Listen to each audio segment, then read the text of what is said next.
단세포로 고립된 것을 이 노폐물을 제거시켜 주어서 주변하고 소통하게 만들어주면 암세포가 정상세포로 돌아가더라. 이게 이제 최근에 밝혀진 거잖아요. 공복 시간이 길면 좋다고 하는데 자는 중간에는 고형제를 먹지 않는 것이 좋다. 그게 이제 소화하느라고 에너지를 소모하게 되면 대사하는 효소 양이 절대적으로 부족해진다. 그러니까 소화 요소 플러스 대사 요소 값은 일정 이렇게 되어 있단 말이에요. 우리 몸에. 효소란 뭐냐면 일꾼이라고 보면 돼요. 일꾼. 그러니까 좋은 집을 짓겠다 하면 재료가 뭐 이태리 대리석 갖다 두고 뭐 강릉에서 유명한 소나무 나왕 탁 이렇게 나무 갖다 놓으면 갑자기 집이 지어지는 건 아니잖아요. 이걸 누군가가 일꾼이 이렇게 해야 되는데 그 일꾼이 효소라고 해요. 모든 이런 작용에 그걸 이 작용을 잘 활성화시켜주는 역할을 한다. 그래서 일꾼이라고 비교하는데 그 일꾼을 크게 보면 두 가지인데 하나는 소화요소하고 하나는 대사요소입니다. 소화라는 말은 뭔 뜻일까요? 소화라는 말은 우리 몸 안으로 들어오기 좋게 미리 전처리해서 가공하는 것을 소화라고 그래요. 소화는 그거고요. 흡수가 이제 우리 몸 안으로 들어오는 거예요. 소화는 분자량이 큰 거를 작게, 그거를 물리적으로 막 이빨로 잘게 쪼개고 화학적으로 막 녹이고 삭히고 해가지고 아주 작게 해서 들어오기 좋게 하는 거를 소화라고 합니다. 그러니까 이제 우리가 우리 생명체를 유지하기 위해서 우리의 고유한 시스템대로 나만의 고유한 단백질을 만들어내는데 나하고 딱 맞는 그 고유한 저분자 양으로 되어 있는 게 이 세상에는 없어요. 다 각기의 자신의 방식대로 단백질이나 이렇게 만들어져 있는 거를 잘게 쪼개면 나한테 다 쓸모있게 들어오게 하는 작동을 하죠. 그게 소화가 하는 일입니다. 그런데 아까 고형물 들어오면 어쩌겠어요? 이게 소화 효소가 많이 들어가요. 잠깐 거를 물리적으로도 막 해야 되지. 그거를 막 안에 있는 여러 소화 효소가 막 그걸 녹이고 가려면 얼마나 힘이 들겠어요? 그러면 상대적으로 대사효소는 노폐물을 정화시키고 뭐 이런 일을 해야 되는데 그거 할 에너지가 부족해지잖아요. 암과 관련해서는 이게 너무너무 중요해요.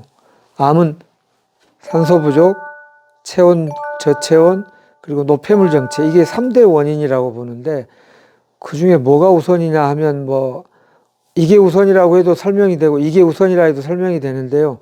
노폐물 정체가 우선이라고 해도 설명이 잘 돼요. 노폐물이 정체돼서 60조 세포, 다세포 생명체가 노폐물이 꽉 차가지고 주변 세포하고 네트워킹을 못하게 이게 노폐물이 고립시킨 거죠. 산소도 공급 안 되고 산소 공급 안 되면 산화작용이 잘 안 되니까 온도가 안 오르니까 저산소 되고 이거라는 말이에요. 그러면 고립되면 단세포 생명체 같이 돼버릴 수밖에 없어요. 그렇지 않으면 죽어요. 대부분 고립되면 세포가 죽는데 아유 산소도 잘 안 들어오고 주변 세포하고 소통도 못하게 됐는데 죽어야지 하고 죽을 수도 있지만 혹시 이 상태에서도 살 수 없을까? 라고 적응한 세포가 암세포입니다. 단세포로도 살 수 있는 시스템이 우리 생명 다양한 상황에 맞추어 살 수 있는 것 중에 하나에 있어요.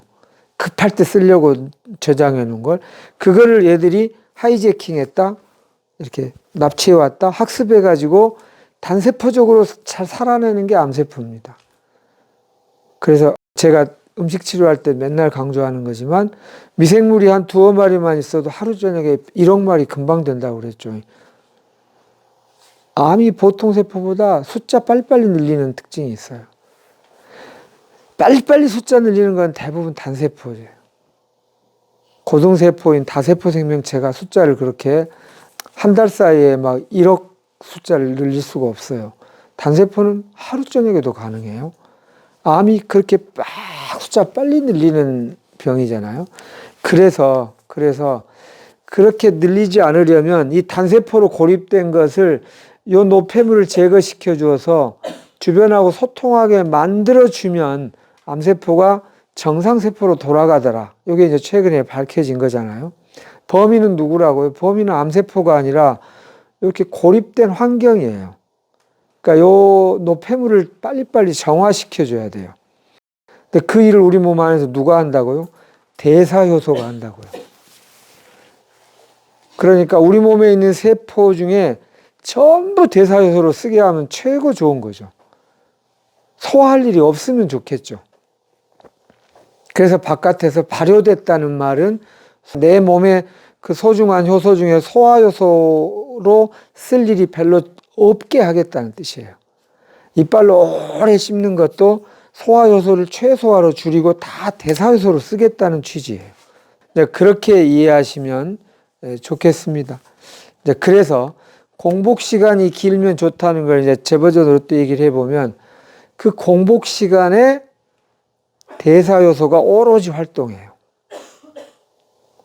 뭘 먹었다 하면 그걸로 에너지를 만들기도 하지만 에너지를 만들기 위해서 막 잘게 쪼개고 갈고 녹이고 막 그런 일을 하느라고 에너지를 많이 써서 노폐물 정화하는데 에너지 쓸 양이 점점 준다. 네, 이것이 아쉬운 거죠. 그래서 가능하면 공복 시간을 길게 해서 그 대사효소 활동하는 시간을 늘려야 된다. 그래서 좀 배고픈 시간을 하루에 꼭 가져야 한다. 그리고 배고프다는 느낌에 옛날식으로 우리가 제일 힘들어하는 게 배고픈 거, 춥고 배고픈 거, 인생에 제일 처량한 걸 그렇게 표현하잖아요. 춥고는 모르겠지만 이제 우리 선진국이 됐기 때문에 배고픈 거는 반겨야 한다. 오히려 그때 막 정화되는 맛이라고 생각하시면 돼요. 치유되는 맛이 뭐라고요? 배고픈 맛이에요. 배고픔이 느껴지면 그때 치유가 막 대사에서 일어나겠구나. 이렇게 해야 되는데 우리가 못 먹고 살아서 서럽고 영양 부족해서 너무 힘든 게 불과 얼마 안 되다 보니까 우리 부모로부터 이게 오래 사람 대접하는 것은 언제든지 음식 대접하는 거고 인간의 서로 친교하는 것도 음식이 빠지면 너무 이상하고 이 관습을 좀 달리 생각해야 한다. 특히 암 환우분들은 그렇게 얘기를 합니다. 그래서 물 위에 물은 그 정화작용하고 오히려 이렇게 우리 효소작용이 잘 될 수 있도록 촉매 역할을 잘 해주니까 물은 자주 좀 마시고 또 물도 안 움직이고 마시면 이게 물도 취한다고 돼 있어요. 운동을 많이 하면 물이 많이 땡기고요.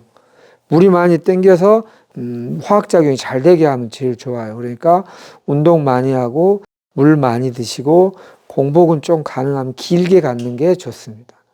네, 그렇게 개념을 이해하시면 좋겠습니다.